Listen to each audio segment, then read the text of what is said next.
July 7, 1943, northern edge of the Kursk salient.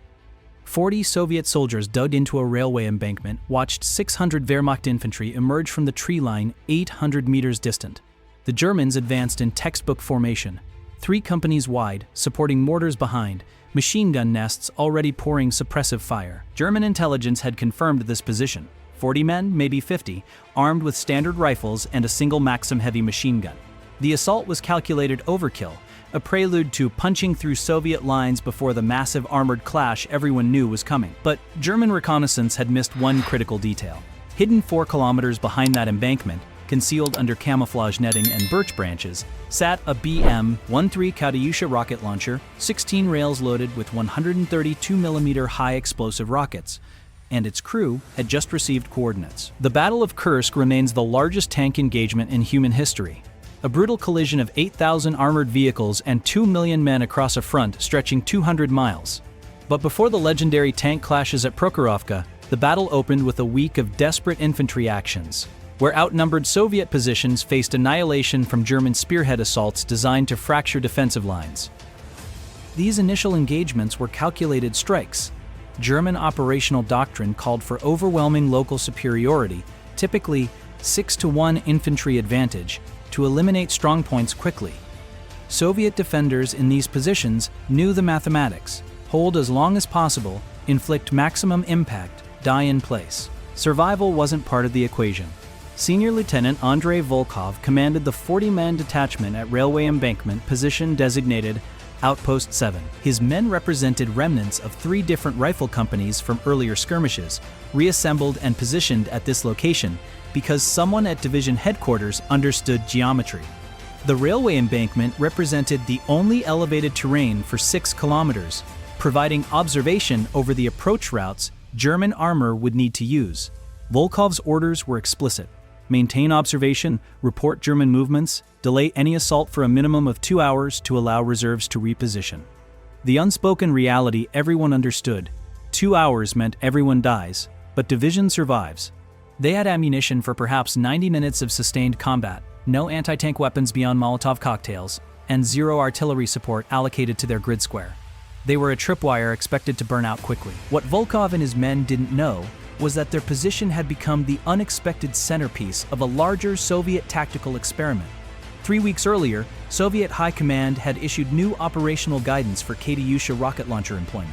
The new approach grouped launchers into mobile strike packages held in reserve, 4 to 6 vehicles operating together under centralized fire control, capable of delivering devastating barrages against targets identified by forward observers. One BM-13 launcher firing a full 16 rocket salvo delivered massive explosive power across an impact zone 200 meters long and 80 meters wide in 12 seconds. The challenge was targeting Katyusha rockets were spectacularly inaccurate. Soviet military philosophy embraced this.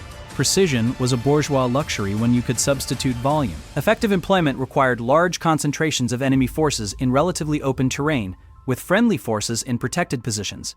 Outpost 7 accidentally met every criteria. Captain Dmitry Kovalev commanded the Katyusha battery, positioned in the pine forest 4 kilometers behind Volkov's position. His 4 BM-13 launchers had arrived at this position 2 days earlier with orders to remain concealed until committed by division fire control.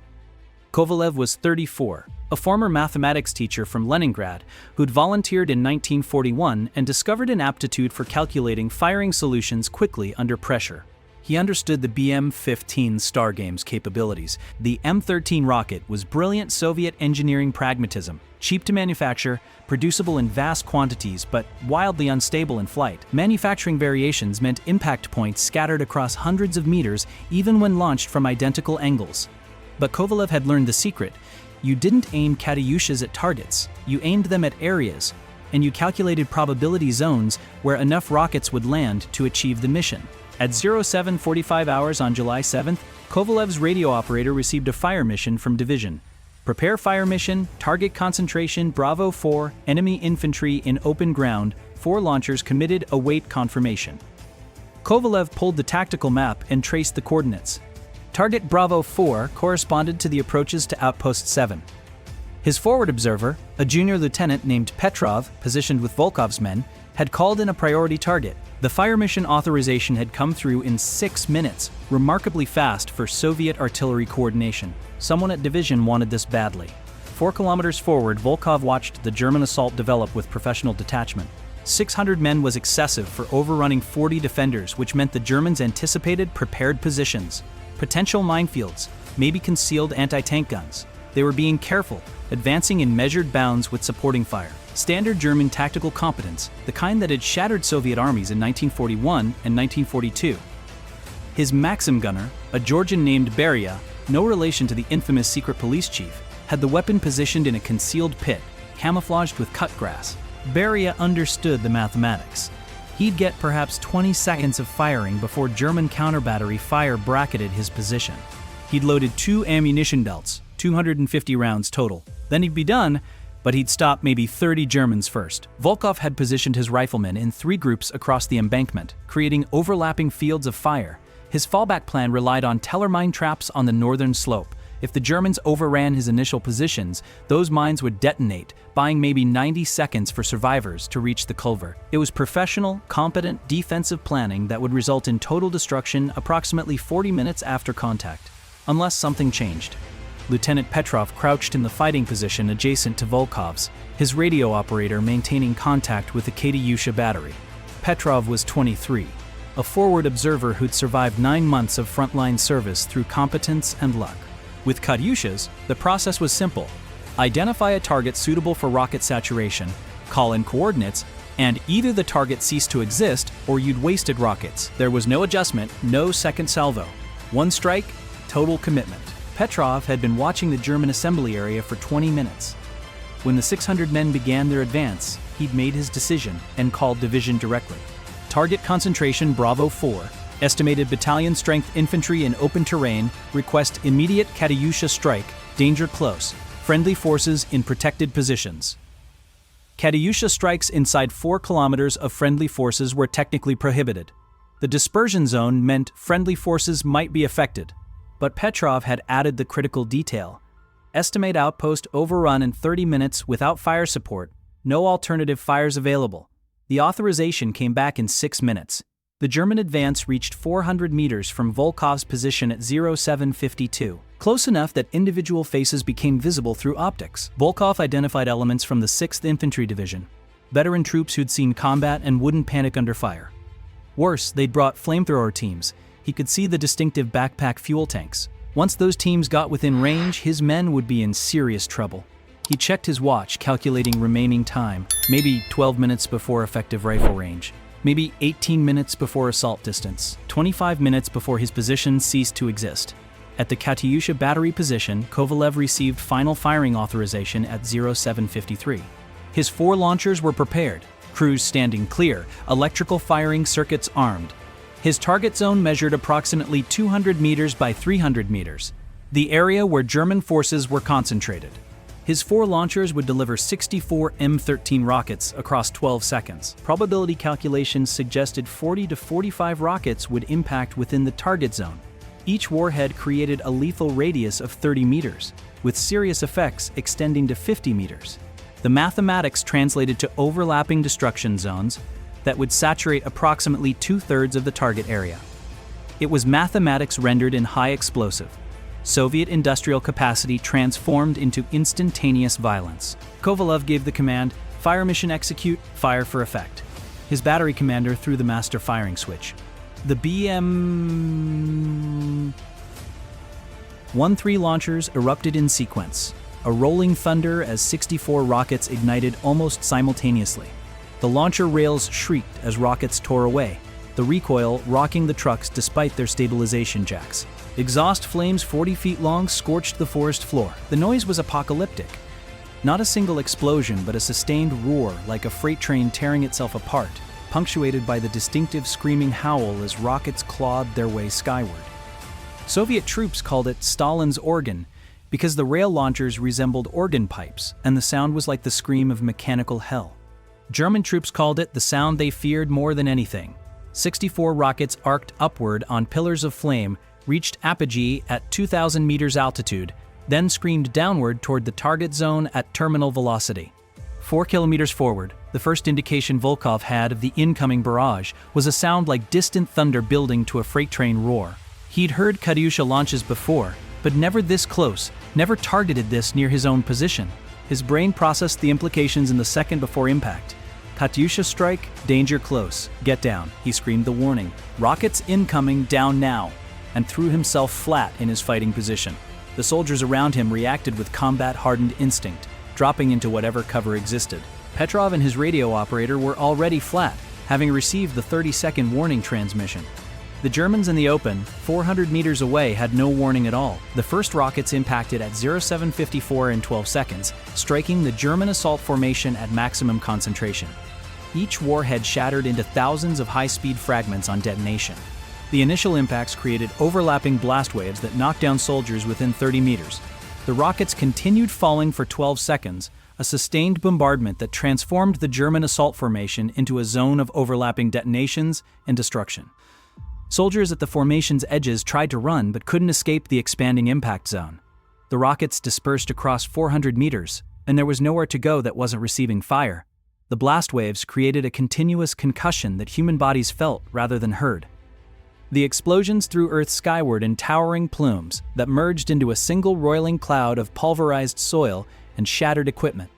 The smoke and dust obscured visibility within seconds, transforming the battlefield into chaos where survivors couldn't see, couldn't hear, couldn't orient themselves. And through it all, rockets continued falling, ensuring that every square meter of the target zone received multiple detonations across the 12-second barrage. When the last rocket impacted and the immediate detonation ceased, an eerie silence descended, broken only by the sounds of wounded men, the crackle of fires igniting in dry grass, and debris falling back to Earth. The smoke and dust cloud obscured the entire target zone. Volkov raised his head cautiously from his fighting position, ears ringing despite pressing his palms over them during the barrage. The sound had been physically painful even at 400 meters distance. Petrov was already on the radio calling fire effect assessment back to Kovalev's battery. He stared through his periscope into the dust cloud, waiting for visibility to improve. The German assault had simply stopped. No movement, no return fire, no commands shouted in German. Just silence and the crackling of flames. As the dust began settling, the devastation became visible. The assault formation had been disintegrated. Where 600 men had advanced in organized companies, now there were scattered pockets of survivors staggering through cratered earth. Isolated individuals wandering in shock. Equipment lay scattered across hundreds of meters, craters overlapping into continuous disturbance. Vegetation stripped away. The ground itself transformed into an unrecognizable moonscape. Volkov ordered his men to hold fire. Engaging fleeing survivors would waste ammunition and provoke return fire from German supporting positions outside the rocket impact zone. His estimate, perhaps 80 to 100 Germans on their feet, scattered and disorganized. Maybe 20% of the assault force survived combat effective, and those survivors were fleeing in disorder, abandoning weapons and wounded comrades. The flamethrower teams were eliminated. German mortar teams that should have been suppressing his position were silent. The assault was destroyed, not merely repulsed. The difference was tactically significant. Destroyed forces ceased to exist as combat units. The strategic implications rippled outward over the following days as German commanders processed what had occurred. Operation Citadel. The German offensive at Kursk depended on rapid penetration of Soviet defensive belts. But if 40 Soviet soldiers in a minor outpost could summon artillery capable of stopping 600 Germans in 12 seconds, the mathematics of the entire offensive changed. Every strongpoint became potentially lethal, requiring extensive reconnaissance and overwhelming force before assault. The operational tempo slowed catastrophically as German commanders grew cautious, fearing every defended position might conceal observer teams connected to massed rocket batteries. The Katyusha system's psychological impact exceeded its tactical effectiveness. German soldiers developed acute anxiety around Soviet-held terrain, knowing that invisible observers might be calling down rocket strikes at any moment. The distinctive launch sound, audible for kilometers, created instant panic. Soviet commanders recognized this and occasionally fired rockets at empty terrain simply to generate psychological pressure. The BM Sulfur. 1-3's reputation grew to mythological proportions in German accounts. This fear was irrational but tactically significant. An anxious, cautious army moves slowly, hesitates, disperses unnecessarily. All of these behaviors degraded German offensive capability. Volkov's 40 men held Outpost 7 for another 6 days as the Battle of Kursk raged around them. They survived German artillery fire, isolated attacks, and a Stuka dive bomber strike. They called in 4 additional Katyusha strikes, though none were as devastating as the first. Division headquarters eventually rotated them off the line. Volkov learned later that his outpost's observation reports had contributed to identifying German attack vectors during the critical first week. Beria, the machine gunner, never fired his Maxim during that first engagement. He'd spent 12 seconds flat on his face while Katyusha rockets destroyed the target he'd prepared to engage, then stood up and laughed until he cried because he'd expected to die and somehow didn't. Kovalev's Katyusha battery fired 192 rockets during the first week of Kursk, supporting multiple Soviet units. Kovalev survived the war, returned to Leningrad, resumed teaching mathematics, and never discussed his service except to note that calculating rocket trajectories was interesting applied geometry. The BM-13 Katyusha became one of the war's iconic weapons, feared by enemies and beloved by Soviet troops, who called it our answer to German precision. The Battle of Kursk ended German strategic offensive capability on the Eastern Front. After July 1943, Wehrmacht forces fought defensively, never again attempting operational-level offensives. The reasons were multiple: Soviet numerical superiority, improved tactics, better equipment, but the psychological dimension mattered. The Katyusha was part of that education. It wasn't sophisticated, wasn't accurate, wasn't elegant. It was Soviet military philosophy rendered in high explosive. We don't need precision when we have volume, we don't need finesse when we have fire. The 40 men at Outpost 7 represented thousands of similar small unit actions during Kursk, places where undermanned Soviet positions held impossible odds through determination, tactical competence, and timely fire support. These stories rarely appear in popular histories focused on tank battles, but they were the foundation of Soviet defensive success. Those 40 men did exactly that, and the 600 Germans who thought they were overrunning another weak Soviet position learned otherwise in 12 seconds of mathematical hell.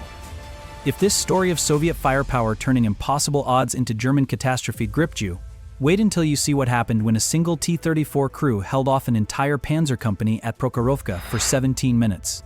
17 minutes that changed the course of the largest tank battle in history.